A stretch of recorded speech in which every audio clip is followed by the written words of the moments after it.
할렐루야. 오늘 성경 말씀 다니엘 1장입니다. 성경 말씀 다니엘 1장 보겠습니다.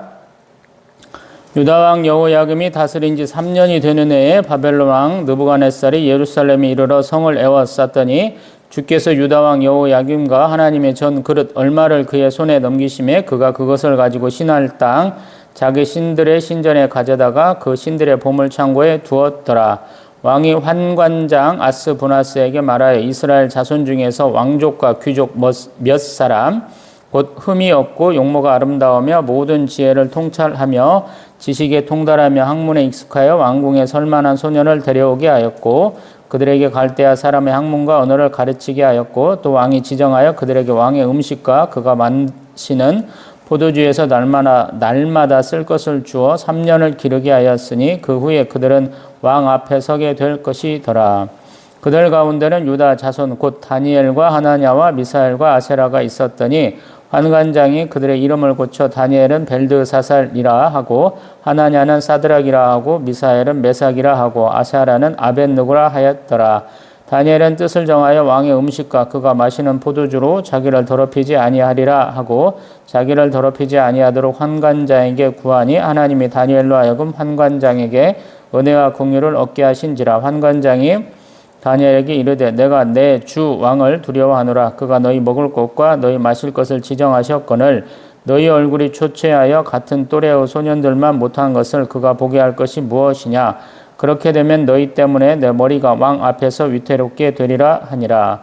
환관장이 다니엘과 하나냐와 미사엘과 아사랴를 감독하게 한 자에게 다니엘이 말하되 정하오니 당신의 종들을 열흘 동안 시험하여 채식을 주어 먹게 하고 물을 주어 마시게 한 후에 당신 앞에서 우리의 얼굴과 왕의 음식을 먹는 소년들의 얼굴을 비교하여 보아서 당신이 보는 대로 종들에게 행하소서 하매 그가 그들의 말을 따라 열흘 동안 시험하더니 열흘 후에 그들의 얼굴이 더욱 아름답고 살이 더욱 윤택하여 왕의 음식을 먹는 다른 소년들보다 더 좋아 보인지라.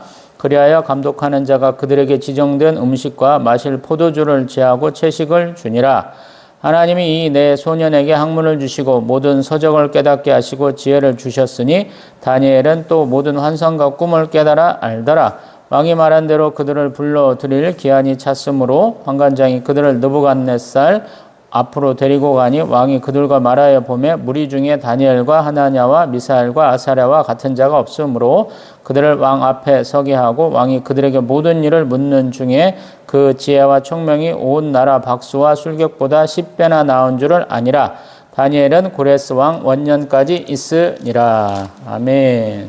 할렐루야.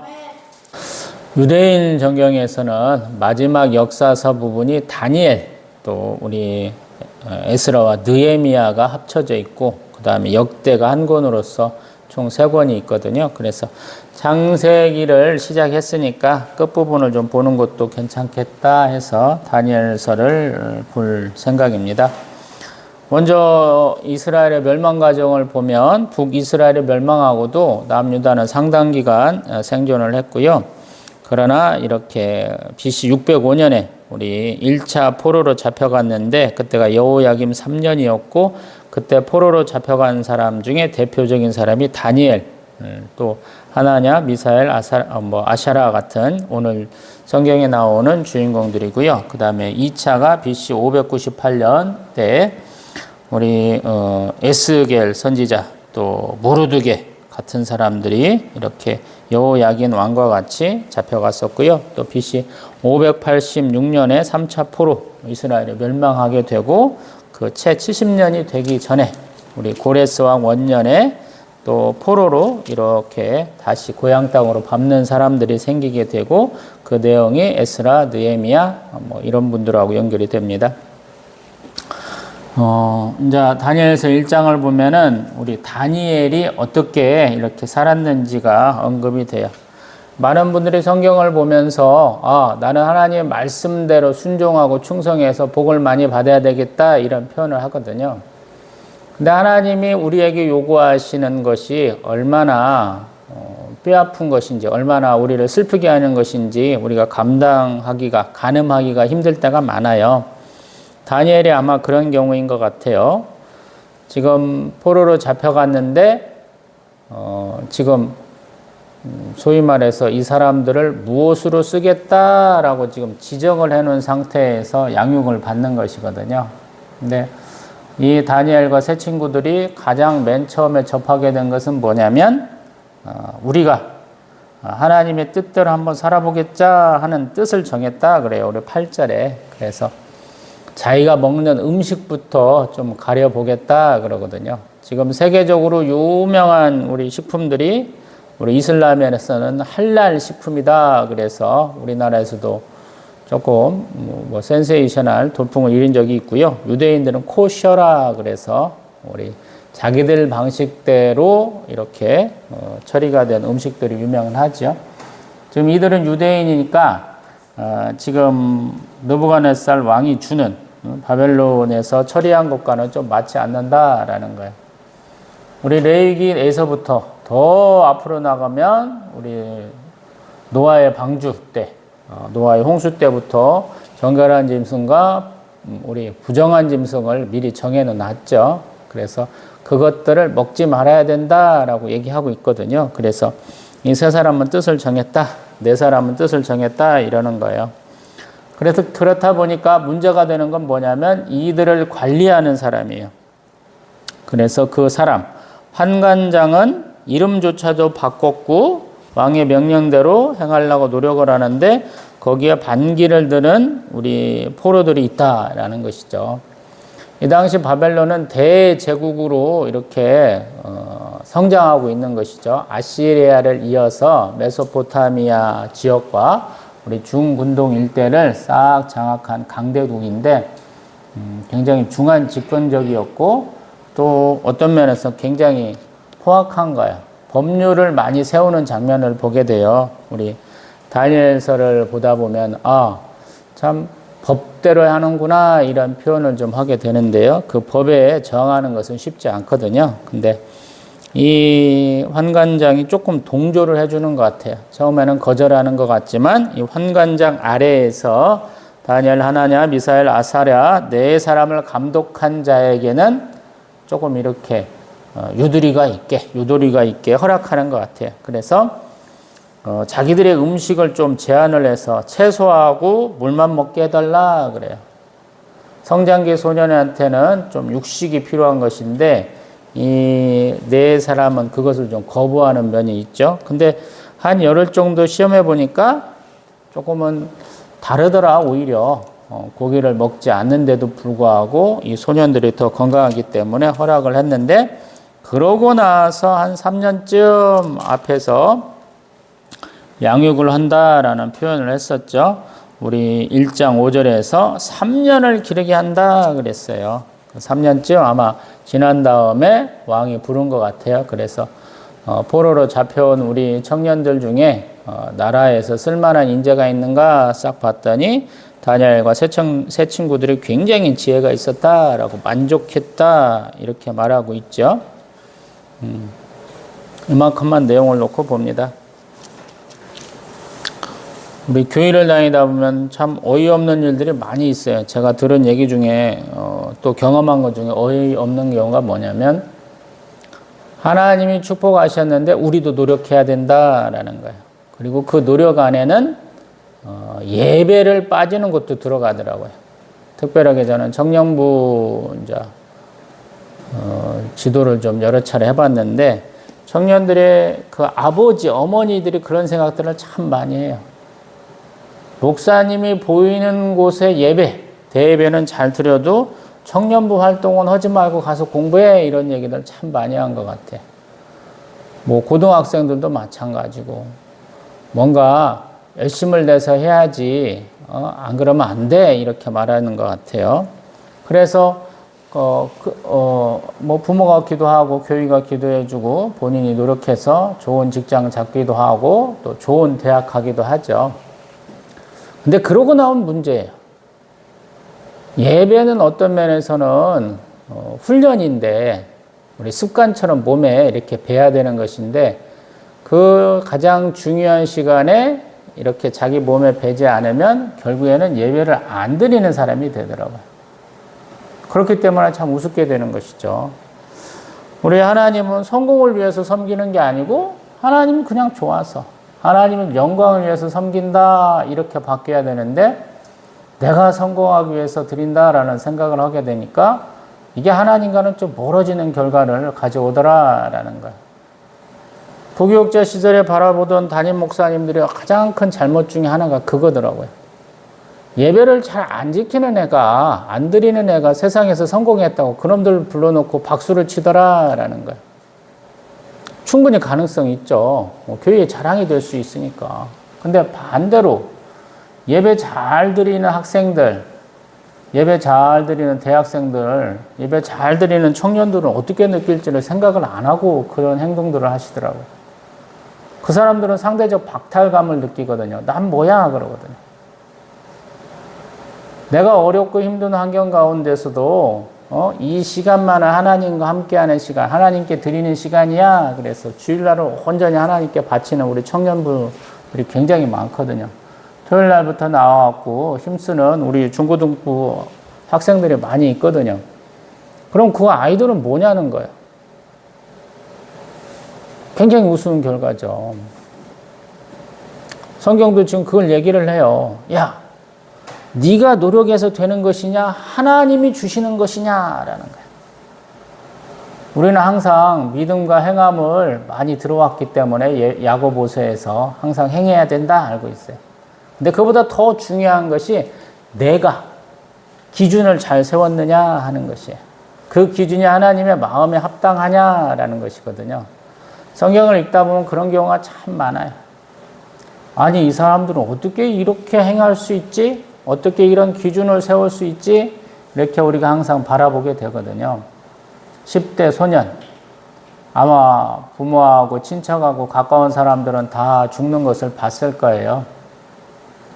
어렵게 잡혀왔는데 아마 의지할 사람들도 없는 이런 상황일 텐데 이 청소년들, 저는 기껏 해봐야 한 10대 중후반으로 이 네 사람들을 가정을 해보는데 나이대를 그 어린 아이들이 어떻게 자신의 신앙을 세웠는가 하는 것이거든요. 우리 성경에서는 20세 미만의 사람을 노예로 팔면 은 20, 30세 이상이면 은 30이다 그러거든요. 그 어떤 가치도 없는 아이들, 세상에서도 힘도 없는 아이들, 별 볼 일 없는 아이들 이렇게 칭함받을 수 있는 우리 4명이 이렇게 결단했는데 하나님이 너무너무 기쁘게 받으셨다라는 거예요. 그것도 스스로 배고프고 목마른 상황을 한 것이죠. 과연 우리가 이렇게 살 수 있겠느냐라는 거예요. 남들은 산의 진미를 먹고 자유롭게 막 행동하는데 이 내 청년은 그걸 안 했다는 거예요. 청소년들은. 그래서 대단한 것이죠. 우리가 보는 사람이 없는 데서는 많은 것들을 자유롭게 행하죠. 먹는 것도 자기들 마음대로 먹어요. 우리 이슬람 교도들이 본국에서는 굉장히 엄격하게 잘 지키는 것 같은데 한국 오면 한국에서 한국 사람들이 즐기는 음식들을 잘 먹죠.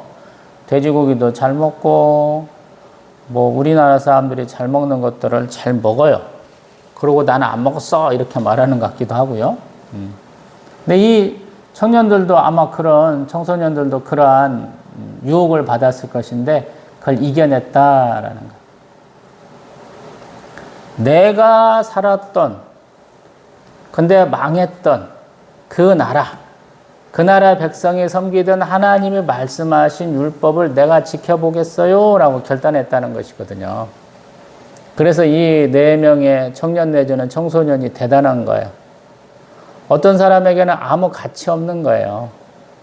야, 망한 신들 믿어갖고 뭐 하겠어? 누군가는 이런 것이거든요. 다니엘서에 나오는 바벨론 왕들이 그런 식들의 행동을 많이 하거든요. 근데 이 4명의 청소년이 자라서 장년과 노년까지 바라보는 이 사람들은 그것을 온전히 다 떨쳐낸다라는 거예요. 우리가 흔히 얘기하는 하나님이 나에게 복을 주실지 화를 주실지 모르겠지만 또 나를 살리실지 모르겠지만 나는 하나님을 믿습니다 하는 것과 같거든요.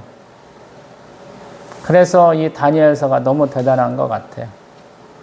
우리는 뭔가 많이 알아야 되고 또 오랜 시간이 지나면서 겪어봐야 하나님을 안다 그러는데 이 네 명한테는 그런 기준이 없어요. 나는 그냥 하나님 믿고 따라갈래요. 하나님이 우리에게 말씀하신 걸 지킬래요 하는 그런 면이 있거든요.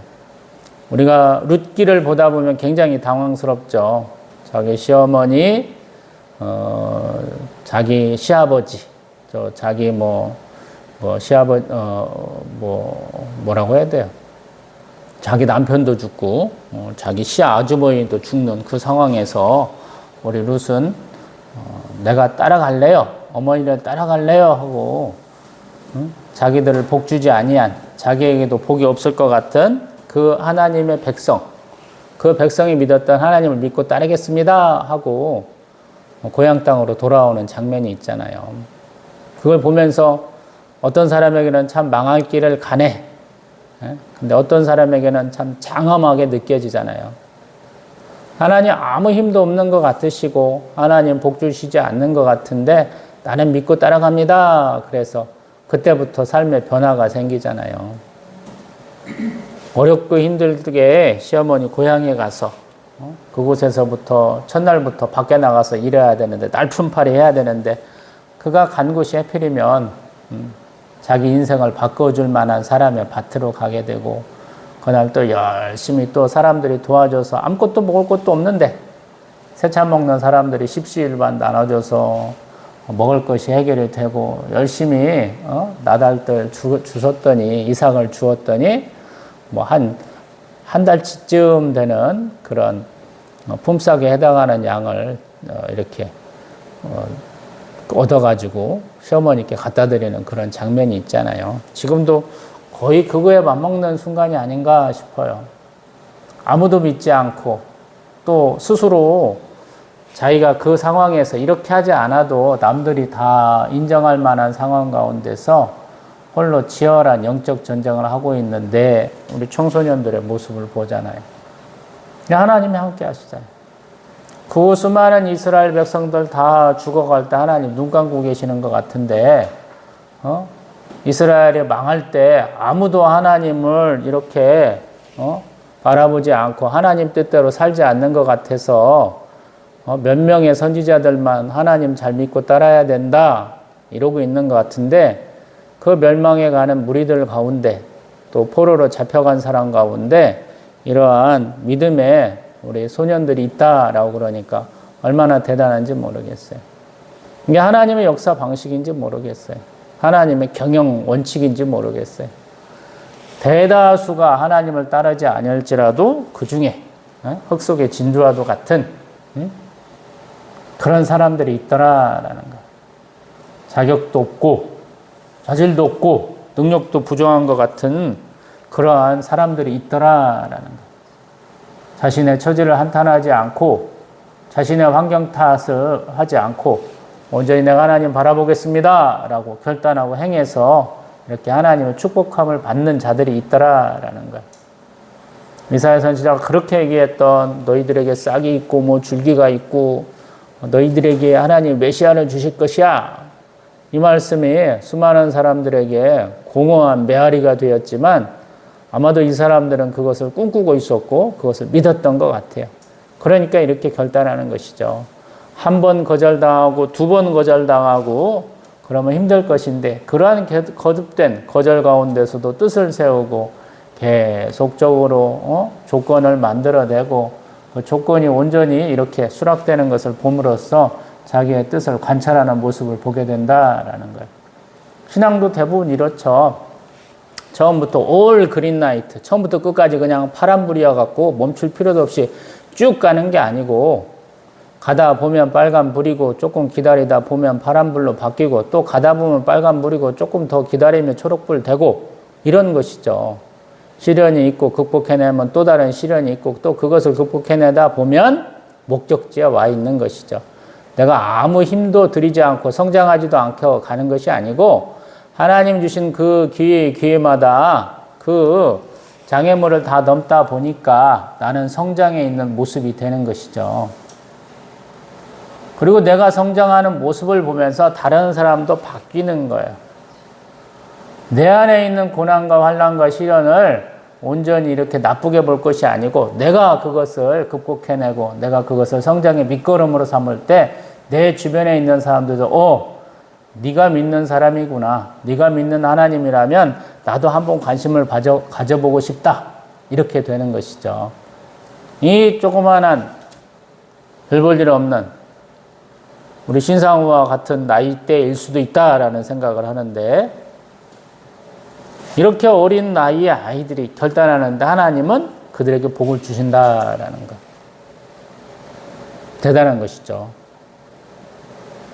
어느 정도 머리가 굵은 아이들, 우리 한국어로 말하면 뭐 중3쯤 되는 아이들이 아닐까, 고등학교 1학년이 되는 아이들이 아닐까 생각을 해보는데 실질적으로 더 어릴 수도 있는 것이죠, 이 아이들이.